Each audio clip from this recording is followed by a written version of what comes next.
recording a thought today about that part in Hebrews 10 about not forsaking the assembly.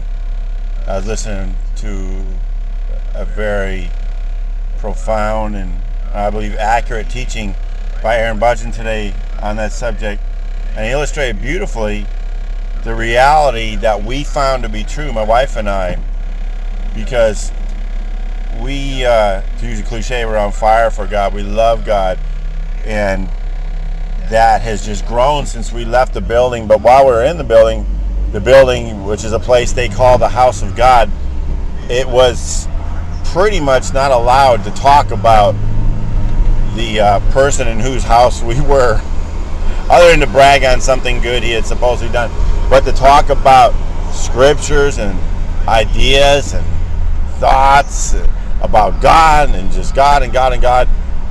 It's what I always wanted to do, I always ached to do, but I had to listen to the stories about people's personal lives and football and big time wrestling or whatever was on their minds. That was the number one thing or things, and God was now nowhere near the top. And we were even coached and trained, ease up on people. They need a break from all that stuff. Don't be having a Bible study every night of the week and all this. And I would just feel sad about that. It's like, really? Tone it down? Don't do more, do less? Oh yeah, have a coffee, have a lunch, have a social gathering. And so the church itself would do that, and they would encourage us to do that. That was the assembling together, I suppose, from their interpretation. And I always felt like, well, I guess I'm wrong because I'm not the mature one or whatever, but deep down I always felt like that was wrong. That's a wrong concept. That's a wrong notion. Assembling together is about being engaged with God. It's not just about physically being together and knowing we believe, so hey, let's talk about football or your latest Nintendo game, your Rays, or even your kids. I mean, sure, it's nice to talk about those things, but that has nothing to do with assembling together. It has zero to do with assembling together. Assembling together in the name of God is all about God, and not just bragging on some good thing that we perceive that He did for us. That's not what God is all about. God is all about God, about getting to know Him, about how good He is, about how much He loves you. Not just good because He does things and He gives you stuff. He gives you Himself. And that was never even a concept. I'm telling you, it was not even a concept. I never related or gathered together or assembled together with even the concept of His goodness in terms of His heart and His kindness. Again, I want to make it specific that you know what I'm talking about. I'm not talking about His actions. I'm talking about His love that He feels towards you, that He has for you. His love and acceptance that does not need to be proved through material gain because you ripped off some old woman and beat her out of a $5,000 truck for $1,800 or whatever you did that you think God was blessing you. He blesses you with His presence, literally. And again, it's not doing some charismatic nonsense that is all derived from the flesh, that is all men. We are so happy to be so free from that garbage. And it's garbage, and it is lies. And we want nothing to do with it. We want to assemble together with someone who believes like us, and we believe that that day is coming. It's not here yet. And I don't even think it'll happen in terms of a building. It'll happen in terms of we'll meet one person or two people, because there simply isn't anyone who believes like that. So you say, well, Mark, good luck with that. You're not going to have any numbers. And there, in that, sums it up, because we've been told that. As soon as you got someone else who believes like you, come back and talk to me. So that's where we get our validation. I shouldn't say we. I use that in a general sense. People get their validation from each other, from other people. No matter what. We came from a cult that's very small percentage-wise in the Christian world, but it's still in the millions. And it's growing in other parts of the world exponentially.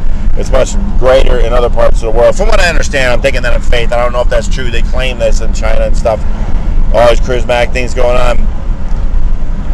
And in America, it's a smaller percentage, so they can say, well, we're in the minority. But yet, when they need to pull that card, hey, when someone else believes like you. No, I don't care if no one believes like me.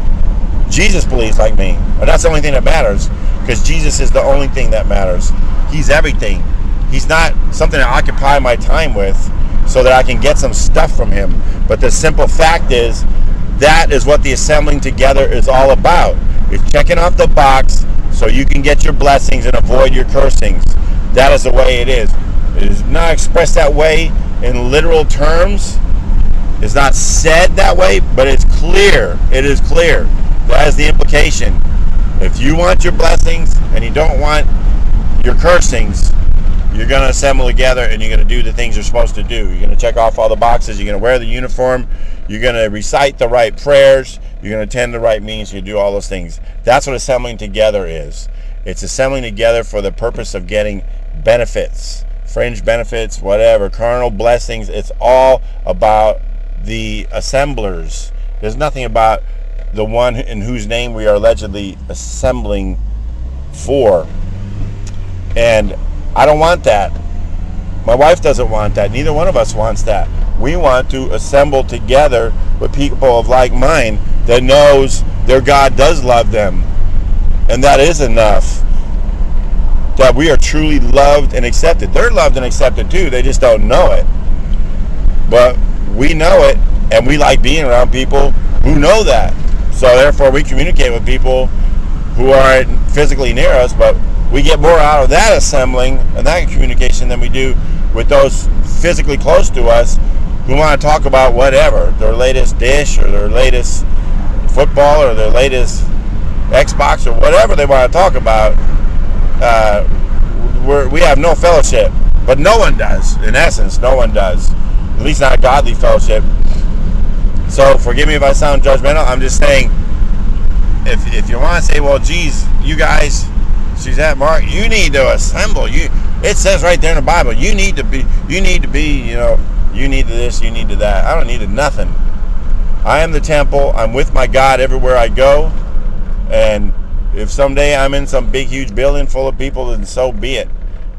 Until and unless he instructs me to do so, I won't do it. Because right now, I'm doing exactly what I'm supposed to do. I'm assembling together with like-minded believers, my wife and my Jesus, and the occasional person I might run into, which right now, it ain't much. So I understand you get your validation through other men, through other humans, and the traditions they teach. That's what you want. That's what you get. I want Jesus. That's all we want. We don't want anything but our Lord, our Savior, our friend, our brother, our Father, our everything. That's what he is. He's everything. He's every single thing you need. That's why he has all those different identifications, nomenclatures, names, titles, because he's everything. Not to the exclusion of humans. It's just not with the inclusion of people just because they're people. And therefore you must always assemble with people because they claim the name of Christ even though they wouldn't know him if he stepped on their big toe. And that's what we found, is we were around people who wouldn't know Jesus from the top down. I'm saying from the top down. They would not know God if he was standing right there because they've never been in his presence. They do all the little charismatic tricks and jump up and down and bark like a dog and shout and holler and pay when it hurts, when they can't pay the rent. And they think that has something to do with God. It has nothing to do with God. They've never felt the presence of their God, in my opinion. And they're just wasting their time. They're spinning their wheels, doing what other men tell them to do. And they pass it on. Like you say, I've been there, I've done that. I felt bad because family members weren't in a building.